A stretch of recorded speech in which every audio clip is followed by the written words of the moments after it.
Hello students, इस video में हम fundamental theorem of integral calculus करेंगे, जो कि रीमन इंटीग्रेशन चैप्टर की एक नेमिंग थ्योरम है और वेरी इंपॉर्टेंट है। तो स्टेटमेंट इसकी है, अगर small f is Riemann integrable function on interval closed interval a b and capital F is a function defined on the same interval a b such that कि जो capital F है अगर हम उसकी डिफ्रेंसिएशन कर देंगे तो हमें स्मॉल एफ मिल जाएगा। यानी कि कैपिटल एफ फंक्शन की डिफ्रेंसिएशन किसके इक्वल है? स्मॉल एफ के इक्वल। ठीक है, डिफ्रेंसिएशन स्मॉल एफ है अगर कैपिटल एफ की। इंटीग्रेशन अगर खुद सोचो, अगर देन मुझे प्रूव क्या करना है कि छोटे वाले एफ की अगर इंटीग्रेशन करी जाएगी तो वो किसके इक्वल आएगी? कैपिटल एफ, है ना। और अपर माइनस ये वाली अपर माइनस लोअर लिमिट, है ना। अगर differentiation of capital F small F है तो आप खुद सोचो, यहाँ इंटीग्रेशन लगाएंगे, इंटीग्रेशन डिफ्रेंसिएशन कैंसिल हो जाएगी, यहाँ पे तो कैपिटल एफ आएगा ना। तो इसका मतलब क्या हुआ कि स्मॉल एफ की इंटीग्रेशन क्या है? Capital F. तो स्मॉल एफ की integration is capital F. In particular अगर एक्स अपर लिमिट जो है वो कैपिटल एक्स जो है बी की जगह बी आ जाए उसकी जगह, तो बी माइनस ए हो जाएगा। यहाँ पे एक्स किस में से आ रहा था? इंटरवल ए से बी के बीच में से।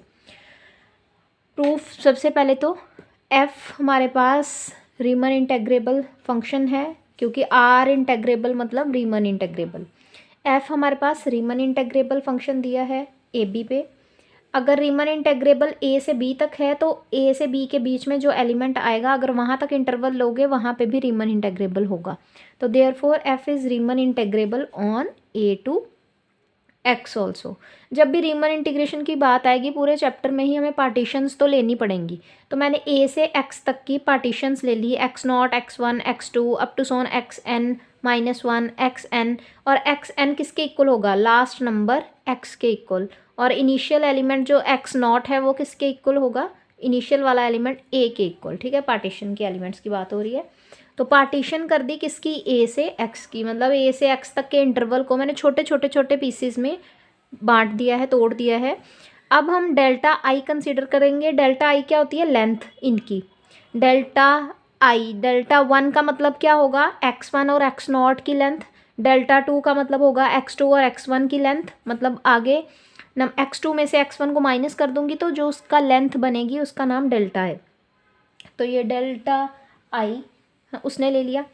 Capital F is differentiable on A B. कहाँ से लिखा है ये? क्योंकि यहाँ पे दिया हुआ है मुझे। कैपिटल एफ की डिफ्रेंसिएशन कर देती हूँ तो छोटा एफ मिलता है। That means capital F is differentiable on A B. अगर ए बी पे डिफरेंशिएबल है तो ए बी के बीच से कोई भी दो पॉइंट्स उठा लोगे उन पे भी ये डिफरेंशिएबल होगा। तो मतलब इन दोनों पॉइंट्स, ये जो एक्स आई और एक्स आई माइनस वन है, इन दोनों के इंटरवल में भी F is also differentiable. Differentiable है तो इसका मतलब डिफरेंशिएबिलिटी की कंडीशन हमारे पास लैग्रांजन मीन वैल्यू थ्योरम जो होती है वो लगा सकते हैं हम। तो कोई भी एक नंबर हम कंसीडर कर सकते हैं इसमें।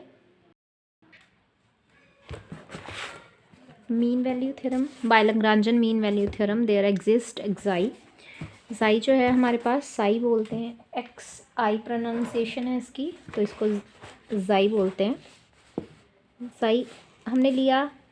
कुछ भी आप इसको सी भी लिख सकते हो, क्योंकि हमें जो मीन वैल्यू थ्योरम है उसमें यही सिखाया जाता है कि एफ और दो नंबर इंटरवल्स के बीच में, यानी कि जैसे ए और बी है इसके बीच में एक सी बिलोंग करेगा। एफ डैश सी होगा वो किसके इक्वल होगा? F b minus f a upon b minus a, ऐसे होता है। तो यहाँ पे इसकी जगह पे इन्होंने ये नंबर ले लिया हुआ है। ठीक है, साई। तो यहाँ पे मैंने एफ एक्स आई यानी कि इंटरवल एफ ए बी की जगह पे क्या ले लिया हुआ है उसने? एक्स आई माइनस वन से एक्स आई तक। तो मतलब इस इंटरवल में से एक एक्साई जो है मैंने एक एलिमेंट ले लिया, F of x I minus F of x I minus one upon x I minus x I minus one किसके इक्वल होगा? F dash small F. मैंने स्मॉल एफ यहाँ से, क्योंकि ये एफ छोटे एफ के लिए बता रही हूँ, तो कैपिटल यहाँ पे उसने कैपिटल एफ के लिए किया है। जो मीन वैल्यू थ्योरम है ना वो कैपिटल एफ के लिए लगाई है। तो यहाँ पे देख सकते हैं आप, ये इस तरह से लिखा है कैपिटल एफ एक्स आई। ठीक है, तो ये इस तरह से लिखा था उसने।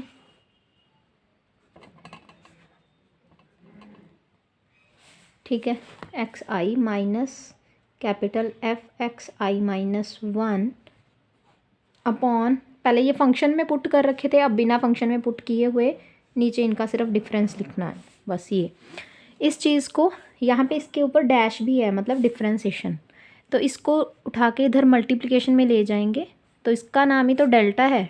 ये डेल्टा पिछले पेज पे नीचे किया ना, यहाँ पे ये चीज़ डेल्टा होती है, डेल्टा आई। तो लेंथ के साथ मल्टीप्लाई कर दिया तो ये बन गया।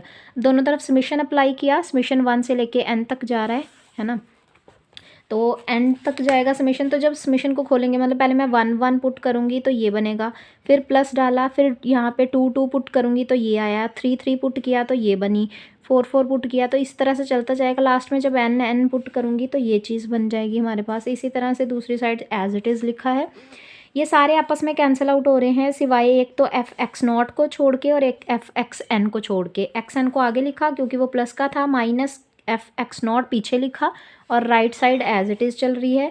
जब n टेंस टू इन्फिनिटी हो जाएगा तो नॉर्म हमारा 0 हो जाता है। ये रीमन इंटीग्रेशन चैप्टर के पहले पेज पे लिखी हुई है, थियरी में आप पढ़ लेना कि जब n टेंस टू इन्फिनिटी हो जाएगा, मतलब नॉर्म का मतलब होता है, मैं बता दूं, नॉर्म होता है मैक्सिमम डिफरेंस। किसका डिफरेंस, किसकी लेंथ का, ये वाला जी, ये जो डेल्टा आई है ना, इसके मैक्स जो डेल्टा होता है ना, डेल्टा आई सबसे बड़ा वाला जो डेल्टा आई होता है उसको नॉर्म बोला जाता है, नॉर्म ऑफ पी बोला जाता है।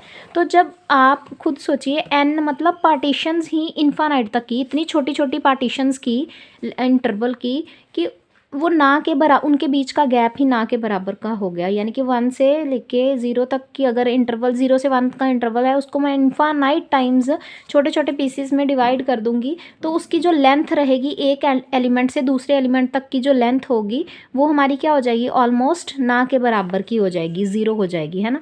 तो ये लिखने का तरीका है कि n टेंस टू इन्फिनिटी हो सो नॉर्म विल कन्वर्ज टू 0। तो जब नॉर्म 0 को कन्वर्ज कर जाएगा तो ये जो समेशन होता है ये इंटीग्रेशन में चेंज हो जाएगा हमारा। ये लिखा हुआ है इन्होंने यहाँ पे साइड में, आप पढ़ लेना कि जब इस पे लिमिट अप्लाई की जाती है तो ये वाली पूरी चीज़ किस में कन्वर्ट होती है, इंटीग्रेशन में कन्वर्ट हो जाएगी a टू x तक। ये इंटीग्रेशन मेरी कहाँ से कहाँ तक, a से लेके x तक चलेगी।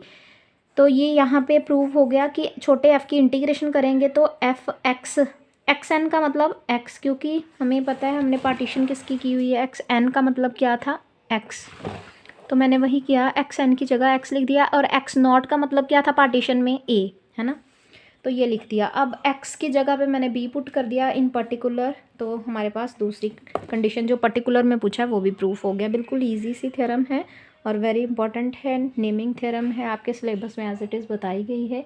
तो रीमन इंटीग्रेशन चैप्टर की इंपॉर्टेंट थ्योरम है, इसको अच्छे से रिवाइज़ कर लीजिएगा।